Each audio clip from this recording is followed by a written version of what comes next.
20,000 مسلمانوں کو خندقیں کھود کر زندہ آگ میں جلایا تھا۔ تو یہ 20,000 مسلمان یہ عیسائی تھے، اور اس وقت مذہب حق بھی عیسائیت تھا۔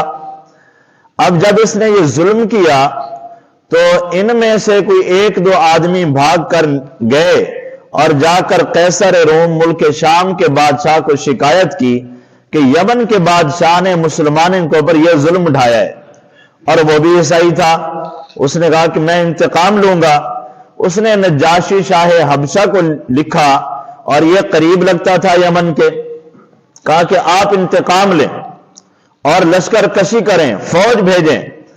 تو اس نے اس پر عمل کرتے ہوئے یہاں سے 2 بڑے سرداروں کو بھیجا، اریات اور ابرہہ کو، کہ تم لشکر لے کر جاؤ اور اس کے خلاف جنگ کرو۔ یہ آئے اور ان کو فتح ہو گئی۔ وہ ظالم بادشاہ یہاں سے بھاگا، لیکن وہ سمندر میں ڈوب کے مر گیا۔ جب وہ بادشاہ ہلاک ہو گیا اور ان میں سے اریات کو نجاشی شاہ حبشہ نے کمانڈ دے دی، یہاں کا جو ہے گورنر بنا دیا۔ ابرہہ کو اس بات پر غصہ لگا کہ میں بھی تو کمانڈر تھا، مجھے کیوں نہیں حکومت ملی؟ تو اس نے اس کے ساتھ لڑائی کی۔ دونوں لشکر آپس میں لڑ رہے ہیں، اریات اور ابرہہ، یہ دونوں کمانڈر آپس میں لڑ پڑے۔ نتیجہ یہ ہوا کہ ان میں سے کہنے لگا کہ اس طرح ہم اپنے لشکروں کے لوگ قتل کرواتے رہیں، اس سے بہتر یہ ہے کہ لشکروں کو پیچھے ہٹاؤ، ہم خود آپس میں پہلے لڑ لیتے ہیں۔ جس کو فتح ہو گئی وہی حکومت سنبھال لے گا، اور جو شکست کھا گیا ختم۔ تو یہ آپس میں لڑے۔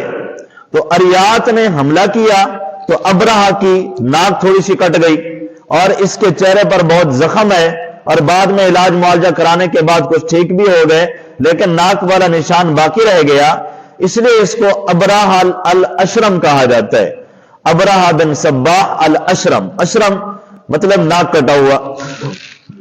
اور پھر اس نے وار کیا تو اریات کو مار دیا۔ ابرہہ نے یمن کی حکومت سنبھال لی۔ اب جب اس نے یہ کیا تو حکومت سنبھال لینے کے بعد اب اس کے ذہن میں ایک شیطانی چال آئی کہ مسلمان مکہ جاتے ہیں، حج کرنے کے لیے جاتے ہیں، بڑے کثیر تعداد میں اطراف عالم سے، پوری روئے زمین سے لوگ وہاں پر جمع ہوتے ہیں، حالانکہ وہاں پر ایک سادہ سی عمارت ہے، پتھروں کا بنا ہوا، نہ وہاں پر کوئی ہیرے جواہرات، کوئی موتی جڑے ہوئے ہیں، کچھ بھی ایسا نہیں ہے۔ تو یہ لوگ سارے کھچا کھچ لمبے سفر کر کے وہاں پر جاتے ہیں۔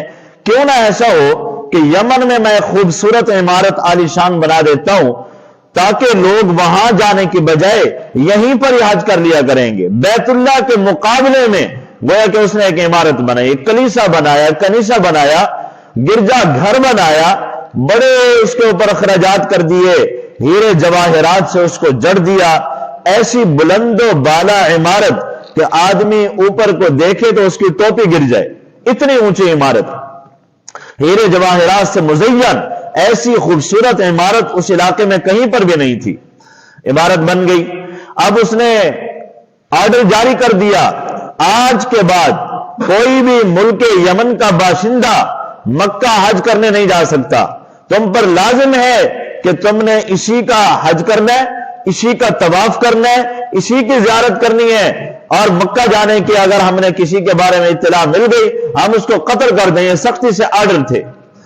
جب اس کے اعلانات کرنے والے گئے اعلان کر رہے تھے تو لوگوں سے برداشت نہیں ہوا، انہوں نے اس کے اعلان کرنے والے کارندوں کو قتل کر دیا۔ اس کو اور زیادہ غصہ آیا، اور پھر جب قریش نے سنا، بنو کنانہ نے سنا، ان عرب قبائل نے سنا، تو ان کے اندر غم و غصے کی لہر دوڑ گئی کہ اس کی ہمت جرأت کیسے ایسی بات کرنے کی۔ تو بنو کنانہ کا ایک شخص گیا اور اس نے جا کر رات کی تاریکی میں فائدہ اٹھاتے ہوئے اس کے بنائی ہوئی اس عمارت کے اوپر گندگی مل دی۔ یہ اس کی توہین کرنا چاہتا تھا کہ اس کی یہ حیثیت اور وقعت ہے۔ پتہ چل گیا کہ یہ عرب سے آیا تھا، مکے سے شخص آیا تھا، بنو کنانہ کا شخص تھا۔ تو اب اس کو غصہ لگا بنا کہ میں تو انتقام لوں گا، میں ان کے بیت اللہ میں ان کے کعبے کی اینٹ سے اینٹ بجا دوں گا اور تب تک میں چین نہیں لوں گا۔ اور پھر نجاشی شاہ حبشہ کو اس نے لکھا اور اس سے مدد مانگی، وہ بھی عیسائی تھا، یہ بھی عیسائی تھے، اس سے مدد مانگی، ہاتھی مانگے تو 13 ہاتھی جمع کر لیے، جن میں سے ایک بڑا بادشاہ کا ہاتھی تھا جس کا نام تھا محمود۔ محمود ہاتھی جیسا اتنا بڑا قوی ہیکل ہاتھی نہیں تھا۔ 13 ہاتھی لیے اور 60,000 کی فوج تیار کی، یمن سے چلا، بیت اللہ کو گرانے کی نیت سے چل رہا ہے۔ بیت اللہ کو گرا دوں گا تو پھر سارے لوگ میرے بنائے ہوئے اس کلیسا پر آئیں گے۔ چلتے چلاتے راستے میں مختلف عرب قبائل نے مقابلہ کیا اور یہ ان کو شکست دیتا آیا۔ پہلے تو یمن کا سردار اٹھا ذو نفر، اس نے مقابلہ کیا، اس کو شکست ہو گئی۔ پھر اس نے اس کو قید کر لیا، پھر اس کو قتل کرنا چاہا تو اس نے کہا کہ مجھے قتل نہ کر، میں تیرے کام آؤں گا، تجھے راستہ بتاؤں گا۔ تو اس طرح پھر اس کو قیدی بنا کر وہ بھی ساتھ۔ آگے قبیلہ خصم آیا، انہوں نے دیکھا کہ بیت اللہ کو گرانے جا رہا ہے، وہ بھی بیچارے آ گئے، ٹکرا گئے۔ حالانکہ ان کے پاس اتنی طاقت نہیں تھی، اتنی بڑی کوئی فوج نہیں تھی، لیکن ان کے اندر غیرت تھی، جذبہ تھا، بیت اللہ کی عظمت و احترام تھا، اس بنا پر وہ ٹکرا گئے، انہیں بھی شکست ہوئی۔ ان کا سردار نفیل بن حبیب کو بھی اس نے قید کر لیا۔ پھر آگے چلتے چلاتے طائف کے راستے سے یہ جا رہا تھا تو طائف والوں نے جب دیکھا کہ یہ پہلے بھی کتنے قبائل کو شکست دیتا آ رہا ہے، ہم تو مقابلہ نہیں کر سکتے، انہوں نے اس سے رحم کی درخواست کی کہ ہمارے اوپر رحم کیا جائے، ہم لڑتے نہیں ہیں، ہم مقابلہ نہیں کرتے، اور بس یہ ہے کہ آپ ہمیں کچھ نہ کہیں، اور ہمارا جو معبود ہے لات، وہ بت یہاں پر رکھا ہوا تھا، بس آپ اسے کوئی چھیڑ چھاڑ نہ کرنا، اور ہم آپ کو اپنا ایک خادم بھی دے دیتے ہیں جو آپ کو راستہ بتائے گا مکے کا۔ تو وہ اس بات پر راضی ہو گئے۔ تو ابو رغال یہ غلام راستہ بتانے کے لیے انہوں نے ان کے حوالے کر دیا، یہ بھی ساتھ، لیکن راستے میں ابو رغال مر گیا۔ یہ چلتے چلاتے یہ وادی مغمس کے اندر پہنچ گئے۔ یہاں پر پہنچ کر انہوں نے پوری تیاری کی، اور یہاں پر کچھ عرب کے اونٹ چل رہے تھے، اور یہ جگہ یہ عرفات، مزدلفہ، مینا ان مقامات کے قریب ہے۔ یہاں پر پہنچ کر اس نے پڑاؤ ڈالا، اور یہاں عرب کے اونٹ چل رہے تھے تو وہ اس نے گرفتار کر لیے، پکڑ لیے۔ ان میں 200 اونٹ نبی علیہ السلام کے جد امجد، آپ کے دادا حضرت عبد المطلب کے تھے، وہ بھی گرفتار کر لیے۔ اور پھر یہاں سے قاصد بھیجا، چرواہے نے بھی آ کر بتایا، جو یہ اونٹ چرا رہا تھا اس نے بھی آ کر اطلاع دی، اور ادھر سے ابرہہ کا قاصد بھی آ گیا کہ ڈھونڈتے عبد المطلب کا پتہ کر رہا تھا۔ بتایا گیا تو آیا اور آ کر بتایا کہ ایسے ایسے اونٹ چل رہے تھے، ابرہہ کا لشکر آ چکا ہے، ابرہہ نے مجھے یہ پیغام دے کر بھیجا ہے کہ ہم لڑنے نہیں آئے، ہم تم سے مقابلہ کرنے نہیں آئے، ہمارا مقصد صرف اور صرف بیت اللہ کو گرانا ہے، آپ اس میں رکاوٹ نہ ڈالیں، آپ سائیڈ پہ ہو جائیں، ہم آپ کو کچھ نہیں کہیں گے۔ تو عبد المطلب نے کہا ٹھیک ہے، انہیں جا کر پیغام دے دیں، ہمارے اندر تو ہمت ہی نہیں ہے مقابلہ کرنے کی، ہمارے اندر تو طاقت ہی نہیں ہے، ہم بھی نہیں لڑنا چاہتے اور ہم رکاوٹ بھی نہیں ڈالیں گے، باقی انہیں یہ بتا دیں کہ یہ بیت اللہ اللہ کا گھر ہے، یہ ہمارا گھر نہیں ہے اور ہم اس کے مالک نہیں ہیں، جو اس کا مالک ہے وہ اس کی حفاظت کرنا خوب جانتا ہے۔ اب یہ قاصد واپس آیا، آ کر اطلاع دی، اور پیچھے حضرت عبد المطلب مشورے کے ساتھ کچھ سرداروں کو ساتھ لے کر یہاں پر آئے ابرہہ سے ملنے کے لیے اور اپنے اونٹ چھڑوانے کے لیے۔ جب یہاں پر آئے، خیمے میں داخل ہوئے، گفت و شنود ہوئی، اور ابرہہ نے دیکھا حضرت عبد المطلب کو آتے ہوئے، بڑے وجیح تھے، بڑے وقار والے، شخصیت والے، بڑی ان کی پرسنالٹی تھی، اور وہ مرعوب ہو گیا۔ اب اوپر تخت پر بٹھا تو نہیں سکتا تھا، خود نیچے اتر کر بیٹھ گیا، حضرت عبد المطلب کے ساتھ بیٹھ گیا۔ اب ترجمانی کر رہے ہیں، بات چیت چل رہی ہے، تو آپ نے فرمایا کہ میرے اونٹ کس بنا پر تم نے گرفتار کیے؟ تم تو کہہ رہے تھے، تمہارے قاصد نے بتایا کہ ہم لڑنے کے لیے نہیں آئے، کیا تم نے یہ نہیں کہا کہ لڑنے کے لیے نہیں آئے، ہمارا مقصد صرف بیت اللہ گرانا ہے؟ کہا جی بالکل میں نے یہی کہا ہے۔ تو کہا پھر میرے اونٹ کیوں گرفتار کیے ہیں؟ یہ تو پھر جنگ کی صورت ہو گئی، اگر تمہارا مقصد لڑنا نہیں اونٹ کیوں گرفتار کیا؟ یہاں پہ لاجواب ہو گیا وہ. تو آپ نے فرمایا کہ یہ اونٹ میرے ہیں، میرے حوالے کیے جائے. تو جب یہ مطالبہ کیا تو ابرہہ کہنے لگا کہ اس سے کہو کہ میں تو تمہیں بڑا باعزت آدمی سمجھ رہا تھا، لیکن اب مجھے پتا چلا کہ آپ کی وقت حیثیت میری نظروں میں آپ کی گر گئی ہے، اس لیے کہ آپ کے اونٹوں کی فکر پڑی ہوئی ہے، اونٹ بکریاں چھڑانے کی آپ کو فکر ہے، اور جو آپ کے دین کا مرکز ہے بیت اللہ اس کی آپ کو کوئی فکر نہیں ہے، میں تو اس کو گرانے کے لیے آیا ہوں. تو حضرت عبد المطلب نے بڑا پیارا جواب دیا، فرمایا کہ اونٹوں کا مالک میں ہوں، اس لیے مجھے اونٹوں کی فکر ہے اور میں نے ان کے چھڑانے کا مطالبہ کیا. بیت اللہ کا مالک اللہ ہے، وہ گھر اللہ کا ہے، اللہ جانے اور اس کا گھر جانے، اللہ خود ہی حفاظت کرے گا. یہ کہہ کر آپ اپنے اونٹ چھڑوا کر آ گئے. ابرہہ نے کہا کہ ہم آ رہے ہیں اور ہم حملہ کریں گے. عبد المطلب آئے، مکے والوں کو اکٹھا کیا کہ معاملہ اس طرح ہے، کیا کیا جائے، اور ہم مقابلہ بھی نہیں کر سکتے. تو حضرت عبد المطلب لوگوں کو ساتھ لے کر بیت اللہ میں آئے، بیت اللہ کا غلاف پکڑ کر اور دروازے کی چوکھٹ کو پکڑ کر رو رو کر اللہ سے دعائیں کی کہ اے اللہ تو جانتا ہے، تو اپنے گھر کی خود ہی حفاظت فرما، ہم تو کمزور لوگ ہیں. یا الہ العالمین، ہر شخص اپنے سامان کی، اپنے گھر کی خود حفاظت کیا کرتا ہے، یہ بھی تیرا گھر ہے تو اس کی حفاظت فرما. یہ دعائیں کی اور کچھ اشعار پڑھے، اور پھر یہاں سے مکے والوں کو لے کر کہا کہ تم پہاڑیوں کے اوپر چڑھ جاؤ، پہاڑیوں کے اوپر پناہ لو، مکہ کو خالی کر دو. مکہ خالی کر دیا گیا. پھر ایک سردار نے مشورہ دیا کہ اے عبد المطلب آپ ایسا کریں، آپ ان 100 کے 100 اونٹوں کو لیں اور ان کے گلے میں قلادے ڈالیں. چمڑا یا کوئی پرانا جوتا ڈالا جاتا تھا، یہ نشانی ہوتی تھی کہ یہ جانور بیت اللہ کے لیے وقف ہے، اسے کوئی آدمی قتل، اسے ذبح نہیں کر سکتا، گوشت نہیں کھا سکتا، اس پر سواری نہیں کر سکتا، اس پر بوجھ لاد نہیں سکتا. تو یہ اس بات کی علامت ہوتی تھی. تو آپ یہ اونٹ چھوڑ دیں. ان کے لشکروں میں سے کسی نے اگر وہ اونٹ پکڑ لیا اور اسے ذبح کر دیا تو اللہ کو غضب آئے گا اور اللہ اس لشکر کو تباہ کر دے گا. تو عبد المطلب نے اس کے اوپر بھی عمل کر لیا. پھر یہ پہاڑیوں کے اوپر جا کر بیٹھ گئے. اب ادھر صبح ہوئی، یہ لشکر اب یہاں سے چل کر اب انہوں نے بیت اللہ میں آنا تھا، اور یہ وادی محصر میں پہنچ چکے، جو مزدلفہ سے منا کی طرف آتے ہوئے، یہ مزدلفہ کے قریب ہی یہ وادی ہے، وادی محصر. اور یہاں پر حکم یہ ہے کہ یہاں ٹھہرنا نہیں ہوتا، حجاج کرام کو یہ حکم ہوتا ہے، اس کو جلدی سے کراس کرنا ہوتا ہے، اس وادی کو رکنے کی اجازت نہیں ہے وادی محصر میں. یہاں پر اللہ کا عذاب نازل ہوا اس لشکر کے اوپر. ان کا مشن یہ تھا، ہم ہاتھی لائے، عرب کے اندر ہاتھی نہیں پایا جاتا تھا، یہاں تو بس اونٹ ہی ہوتے تھے اور بکریاں ہوتی تھی اور گھوڑے بھی کم ہوتے تھے، تو ہاتھی کا تو نام و نشان نہیں.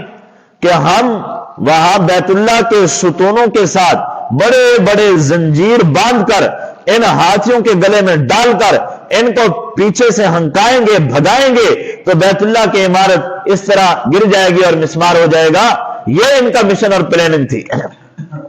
جب یہاں پر پہنچے، حضرت عبد المطلب فرماتے ہیں کہ ہم نے دیکھا یکایک کہ ادھر سمندر کی طرف سے، جدہ والی سائیڈ سے، مغرب والی سائیڈ سے ہمیں کچھ پرندے نظر آئے، جھنڈ کے جھنڈ، اتنی کثیر تعداد میں کہ فضا کو انہوں نے بھرا ہوا ہے جیسا کہ بادل چھائے ہوئے ہوں. شہد کی مکھیوں کی طرح بڑی کثیر تعداد میں یہاں سے پرندے آ رہے ہیں. اور وہ پرندے آئے ہمارے سروں کے اوپر منڈلا رہے تھے. پھر ہم نے پرندوں کو دیکھا کہ ان پرندوں نے آ کر بیت اللہ کے اوپر طواف کرنا شروع کیا، اور یہاں سے طواف کرنے کے بعد پھر انہوں نے مشرق کا رخ کیا. جس طرف وہ لشکر تھا اس طرف ہم نے پرندوں کو جاتا دیکھا. آگے کی ہمیں کچھ خبر نہیں کہ پھر کیا ہوا، کیونکہ وہ کافی دور تھے، ہماری نظروں سے اوجھل ہو گئے. پھر ہم نے پیچھے بندے کو بھیجا، گھوڑ سوار کو، کہ جاؤ جا کر دیکھو کہ یہ عجیب و معاملہ ہمیں لگ رہا ہے، جا کر دیکھو یہ کیا معاملہ ہے، یہ جھنڈ کے جھنڈ کدھر جا رہے ہیں. پیچھے بندہ آیا اور بھاگتے بھاگتے وہاں جا کر آنکھوں سے اس نے منظر دیکھا کہ یہ پرندے چھوٹے چھوٹے پرندے ہیں، ابابیل یہ ان کا نام نہیں ہے. ابابیل عربی میں کہتے ہیں بڑے جھنڈ کو، بڑے بڑے لشکروں کو، جو پرندوں کا جھنڈ ہو اس کو ابابیل کہتے ہیں.